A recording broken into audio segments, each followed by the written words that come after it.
नमस्कार दोस्तों। आज का हमारा विषय है पंचायती राज इंस्टीट्यूशन। पंचायती राज इंस्टीट्यूशन हमें, जिसे हम आम भाषा में अगर हम बोले तो इसे लोकल सेल्फ गवर्नमेंट भी कहा जाता है। लोकल सेल्फ गवर्नमेंट भी कहा जाता है, यानी स्थानीय स्वशासन।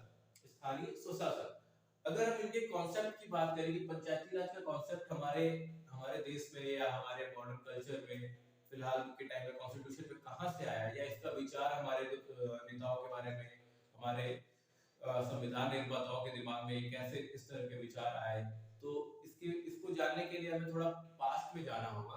अगर हम पास्ट में जाते हैं तो एंशिएंट इंडिया की अगर हम बात करें तो जहां साउथ इंडिया में, अगर जो पेनिनसुलर रीजन जिसको हम बोलते हैं, उस रीजन में चोल डायनेस्टी जब एग्जिस्ट करती थी, तो चोलों के सत्ता में एक सबसे बड़ी खासियत होती थी उनकी स्थानीय लोकल सेल्फ गवर्नमेंट। अगर हम देखें कि पंचायती राज इंस्टीट्यूशंस की हमें जरूरत क्यों पड़ती है, तो अगर ऐसे हम सोचें कि अगर हम प्रधानमंत्री या मुख्यमंत्री के पास अपने गली और मोहल्ले गांव की छोटी छोटी समस्याओं के हर चीज के लिए उनके पास जाएंगे, तो वो क्या वो समस्या का निदान कर पाएंगे? प्रधानमंत्री और मुख्यमंत्री अगर केंद्र के लेवल पे देखें तो प्रधानमंत्री, और राज्य के लेवल पे देखें अगर हम तो मुख्यमंत्री के पास और भी बहुत बड़ी समस्या है। और इन छोटी छोटी समस्याओं को सॉल्व करने के लिए हमें कोई ऐसा व्यक्ति चाहिए जिसके पास हम इजीली एक्सेसिबल हो, जिसके पास हम आसानी से जा सके और अपनी समस्या को बता सके। तो इन चीजों को, इन समस्याओं को दूर करने के लिए सत्ता में छोटे स्तर पर डिसेंट्रलाइजेशन होना बहुत जरूरी है। संविधान निर्माताओं ने इस बात को समझा कि सत्ता का विकेंद्रीकरण, जिसे हम डिसेंट्रलाइजेशन बोलते हैं,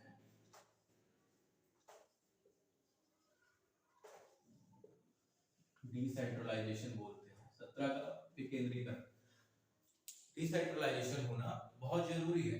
अगर हम सत्ता को हम डिसेंट्रलाइज नहीं करेंगे तो बहुत लोकल लेवल की भी समस्याओं को निदान करने के लिए बहुत समस्या आने लगेगी। ऐसा ये है कि कभी गांव में कोई सड़क बनाने की समस्या आती है, कोई ऐसा जगह है कि कोई पानी की कुछ समस्या आती है, तो हमारे पास प्रधान होता है जिसके पास हम तुरंत पहुंचते हैं, हम उसको समस्या बताते हैं अपनी, और वो हमारे उस समस्या का निदान कर देता है।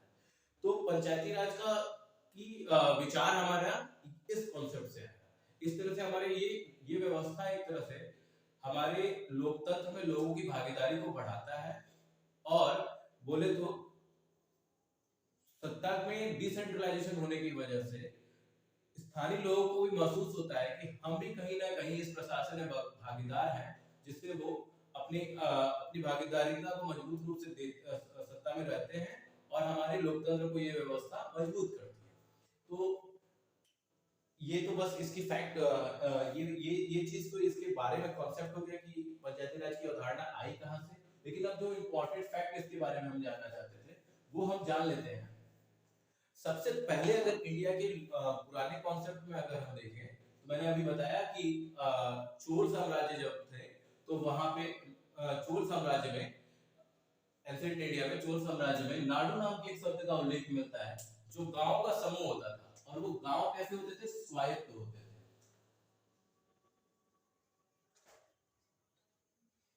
गांव क्या थे? स्वायत्त, इंडिपेंडेंट। गांव कैसे थे? वो स्वायत्त, इंडिपेंडेंट, यानी लोकल लेवल पे टैक्स कलेक्शन या छोटी छोटी समस्याओं का निदान करने के लिए वो इंडिपेंडेंट हुआ करते थे।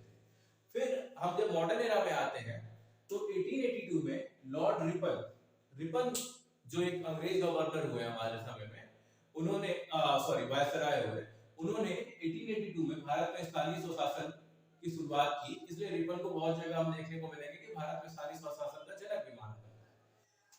अब एक हम बात करेंगे महात्मा गांधी। महात्मा गांधी ने हमेशा अपने टेक्स्ट में, महात्मा गांधी ने हमेशा अपने लेखों में या हमेशा अपनी बातों में ग्राम स्वराज की परिकल्पना की बात कही थी। ग्राम स्वराज की परिकल्पना से कहना, उनका मानना था कि गांव को स्थानीय स्तर पर स्वायत्त होना चाहिए, और वो ऐसे हो कि वो अपने जीविकोपार्जन और छोटी छोटी कर को उपार्जन के लिए वो खुद स्वायत्त हो। तो गांधी की ग्राम समाज की परिकल्पना को भी पंचायती राज जो है हमें कंप्लीट करता है। अब यहां तक तो हम जान लेते हैं। अब फैक्ट्स की बात पे आते हैं। फैक्ट की अगर हम बात करें तो इंडिया में जब 1950 का हमारा संविधान लागू हो जाता है, 26 जनवरी 1950 को हमारा संविधान लागू हो जाता है, तो उसके बाद जो उस समय की सरकार थी उन्होंने ये देखा कि कैसे हम लोगों की सत्ता में भागीदारी बनाएं, या जो हमारे प्रोग्राम्स चल रहे हैं लोगों के विकास के लिए वो जनता तक डायरेक्ट नहीं पहुंच पा रहा है। तो पहला प्लान अगर हम लोग का जो आता है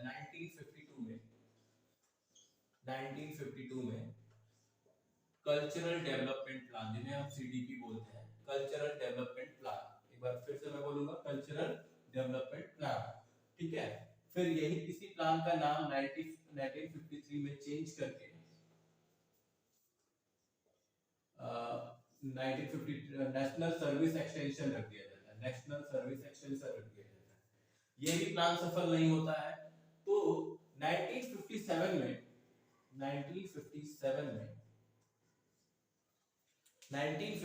में बलवंत राय मेहता, बहुत नाम इंपॉर्टेंट है, इसको ध्यान से याद कर लीजिएगा, बलवंत राय मेहता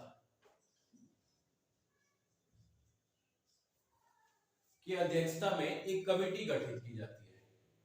वो कमेटी क्या करती है, वो कमेटी अपनी 1958 में अपनी रिपोर्ट पेश करती है, ठीक है। 1958 में अपनी अपनी रिपोर्ट पेश करती है और वो भारत में प्रत्येक जिले में 3 लेवल पंचायत की बात करती है। किसकी बात करती है? 3 लेवल पंचायत, त्रिस्तरीय जिनको बोलेंगे, त्रिस्तरीय पंचायत की स्थापना की बात करती है।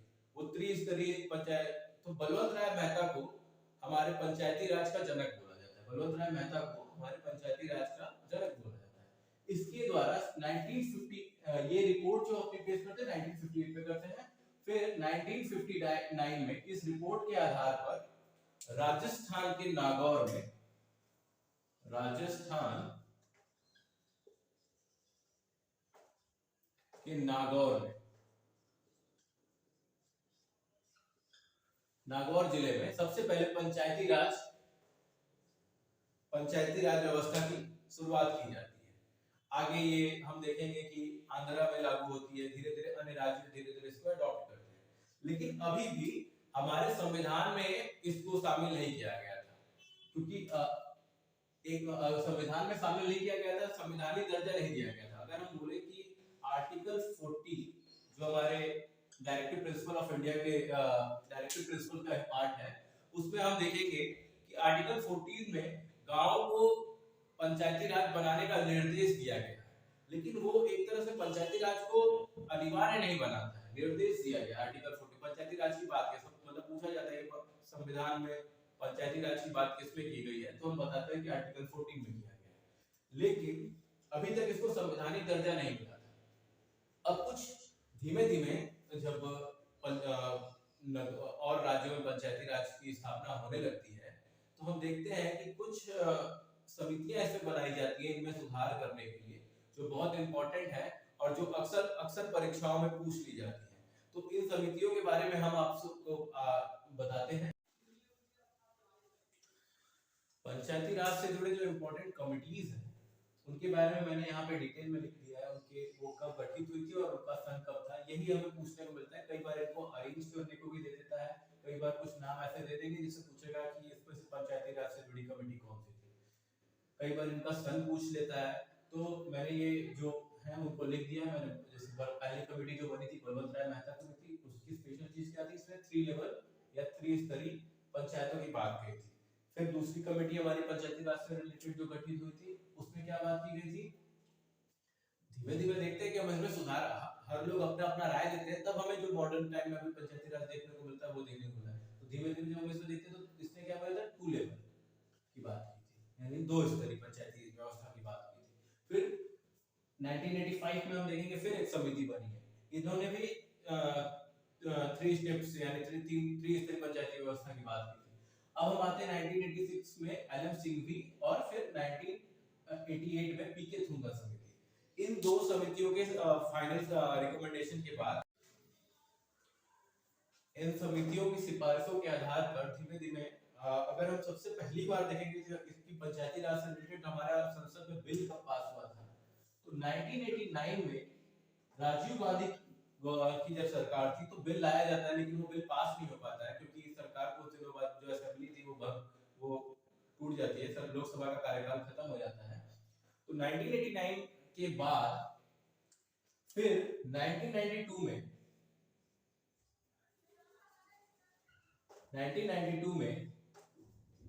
73rd कॉन्स्टिट्यूशनल अमेंडमेंट बिल पेश किया जाता है। 73rd कॉन्स्टिट्यूशनल अमेंडमेंट बिल पेश किया जाता है जिसके द्वारा इसको स्वीकार कर लिया जाता है और जिसके द्वारा पंचायती राज इंस्टीट्यूशन जो होते हैं हमारे संविधान का एक अभिन्न हिस्सा बन जाते हैं, हमारे संविधान का एक अभिन्न हिस्सा बन जाता है। इस बिल के अनुसार जो ये बिल जो है 1993 से लागू होता है और एमपी पहला स्टेट बनता है जहां पंचायती राज व्यवस्था लागू की जाती है। तो उसके बाद के धीमे धीमे बाकी स्टेट्स ने अपनाया। तो इस बिल के अनुसार भारत में लोकल जिला स्तर पर तीन लेवल की पंचायती राज व्यवस्था का गठन करने की बात कही गई थी और पंचायतों को अगर हम बोले तो पंचायत गठन का जो अधिकार था राज्य सूची में रखा गया, राज्य सूची में रखा गया, ठीक है, स्टेट लिस्ट में रखा गया। मतलब अगर पंचायती राज से जुड़े जो भी नियम कायदे कानून बनाने होंगे उसको राज्य तय करेगा। इस बिल में कुछ दो तीन चीजें जो इम्पोर्टेंट होती है जो हमको बार बार पढ़ना चाहिए कि इस बिल में स्टेट इलेक्शन कमीशन की बात की गई है, स्टेट इलेक्शन कमीशन की बात की गई है, ठीक है, स्टेट इलेक्शन कमीशन की बात की गई है। और एक इंपॉर्टेंट पॉइंट ये भी है कि राज्य वित्त आयोग state finance commission, state finance commission की भी बात की गई, स्टेट फाइनेंस कमीशन की बात कही गई। मतलब दो इंपॉर्टेंट फैक्ट क्या है, इस बिल के द्वारा तीन लेवल की पंचायती व्यवस्था की बात की गई है और बोला गया है कि गांव में तीन लेवल का पंचायती राज व्यवस्था एस्टैब्लिश किया जाए और उसमें इलेक्शन कराया जाएगा। उस इलेक्शन को कंडक्ट कौन कराएगा, स्टेट इलेक्शन कमीशन। और इस पंचायती राज की फंडिंग या इसके वित्त का लेन देन की बात कहां से होगी, स्टेट फाइनेंस कमीशन द्वारा, ठीक है।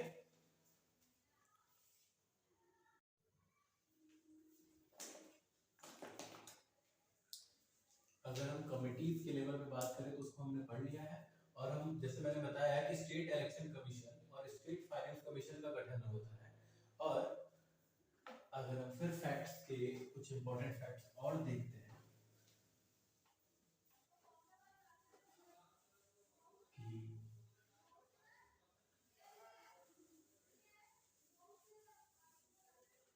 73rd कॉन्स्टिट्यूशनल अमेंडमेंट एक्ट, तो जो हमारा 73rd कॉन्स्टिट्यूशनल अमेंडमेंट एक्ट है, ठीक है, इसे हम 73वां संविधान संशोधन भी कहते हैं, जो हमारा कब हुआ था, ये 1992 में होता है, ठीक। लागू कब होता है, 24 अप्रैल, ये बहुत इंपॉर्टेंट डेट है, 1993, ठीक। लागू कब होता है, 24 अप्रैल 1993। अब ये 24 अप्रैल 1993 इसलिए भी इंपॉर्टेंट है कि जिस दिन ये लागू हुआ उसको हम लोग पंचायती राज दिवस मनाते हैं, पंचायती राज डे के रूप में सेलिब्रेट करते हैं, ठीक है। पंचायती राज डे या पंचायती राज दिवस के रूप में सेलिब्रेट किया जाता है। अब कुछ इंपॉर्टेंट फैक्ट्स की अगर हम बात करें कि क्या क्या जरूरी चीजें हैं, तो हम देखते हैं कि 73rd अमेंडमेंट में हमारे कॉन्स्टिट्यूशन में कितने आर्टिकल जुड़े गए, 16 आर्टिकल, कितने आर्टिकल जुड़े गए, 16। तो वो 16 आर्टिकल क्या थे, आर्टिकल 243 ए से लेकर आर्टिकल 243 ओ तक, ठीक। आर्टिकल 243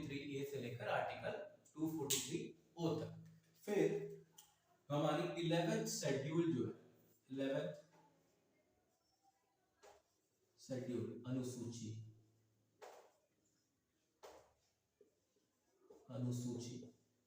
भी इसी के द्वारा जोड़ी गई थी। ठीक, और कुछ इंपॉर्टेंट फैक्ट क्या है, इस 73rd अमेंडमेंट बिल में पंचायती राज के विषय में 29 विषय रखे गए हैं, 29 विषय बताए गए हैं, 29 विषय 29 सब्जेक्ट्स बताए गए जिन पे पंचायती राज जो है पंचायत जो है काम कर सकते हैं। अब एक इंपॉर्टेंट फैक्ट ये भी है कि आर्टिकल 243 डी जो है, आर्टिकल 243 डी क्या करता है, एससी एसटी को रिजर्वेशन की बात करता है। ठीक है, एससी एसटी के रिजर्वेशन की बात करता है संख्या के हिसाब से, जनसंख्या के हिसाब से, जहां उनका जितना भागीदारी है, जितना पॉपुलेशन है, उस हिसाब से एससी एसटी के रिजर्वेशन की बात करता है। और 33% वुमेन रिजर्वेशन की बात करता है। किसकी बात करता है, 33% वुमेन रिजर्वेशन की बात करता है। मतलब पंचायतों में 33% जो एक तिहाई संख्या किसकी होगी, महिलाओं की होगी, 33%। अब कुछ इंपॉर्टेंट फैक्ट और जो इससे रिलेटेड है जो हम जान सकते हैं वो क्या हो सकते हैं, जैसे पंचायत का कार्यकाल कितने साल का होता है, अगर हम यहाँ पे लिखते हैं पंचायत का कार्यकाल जो होता है, पंचायत का कार्यकाल होता है 5 साल, 5 साल का कार्यकाल होता है। ठीक, कार्यकाल हमारे कितने साल का हो गया, 5 साल का। पंचायत का कार्यकाल 5 साल का होता है। फिर कुछ और इंपॉर्टेंट चीज है, दूसरी इंपॉर्टेंट चीज क्या है, पंचायत का कार्यकाल, हाँ, न्यूनतम उम्र जो है, मिनिमम एज अगर बोले कि चुनाव लड़ने की मिनिमम एज कितनी होनी चाहिए, तो 21 ईयर जो है, अगर आप 21 साल के हैं तो पंचायत का इलेक्शन लड़ सकते हैं। ठीक, ये कुछ इंपॉर्टेंट फैक्ट्स है जो हमें पंचायती राज से रिलेटेड जानने चाहिए और जो हमारे परीक्षाओं में पूछे जाते थे। कुछ इंपॉर्टेंट फैक्ट्स बच गए थे, जो रह गए थे, मैं आपको फिर से दोबारा मैं यहाँ बताना चाहूँगा कि जो पंचायती राज की अगर बात करें तो ये हमारे संविधान में राज्य सूची का हिस्सा है, जैसा कि मैंने पहले बताया कि पंचायती राज राज्य सूची का हिस्सा है। लेकिन हम कहें कि अगर पंचायती राज स्टेट के लिए बाध्यकारी है, ठीक है कि नहीं है, मतलब वो उनको मान, तो स्टेट के लिए पंचायती राज बाध्यकारी है। मतलब अगर कोई स्टेट अगर ये चाहता है कि अपने यहाँ पंचायती राज सिस्टम नहीं लागू करना चाहता है तो वो ऐसा नहीं कर सकता है, उसको अपने यहाँ पंचायती राज व्यवस्था लागू करनी ही होगी। लेकिन कुछ जो स्टेट्स है जिनको इससे छूट दी गई है, जहाँ पे जनजाति परिषदें हैं, जनजाति परिषद है, उन स्टेट का नाम मैं यहाँ लिख देता हूँ। ये भी क्वेश्चन पूछ देता है कि निम्नलिखित में से कौन सा ऐसा स्टेट है जहाँ पंचायती राज व्यवस्था नहीं है। जैसा कि मैंने बताया अभी कि स्टेट के लिए पंचायती राज व्यवस्था जो है बाध्यकारी है, स्टेट को मानना ही होगा अपने यहाँ अगर पंचायती राज सिस्टम लागू करना होगा। लेकिन कुछ ऐसे जो स्टेट्स है जहाँ पे जनजाति परिषदें हैं, परिषद काम करती है पंचायती राज व्यवस्था की जगह पे, उनका नाम मैं यहाँ पे लिख देता हूँ। नागालैंड, मेघालय,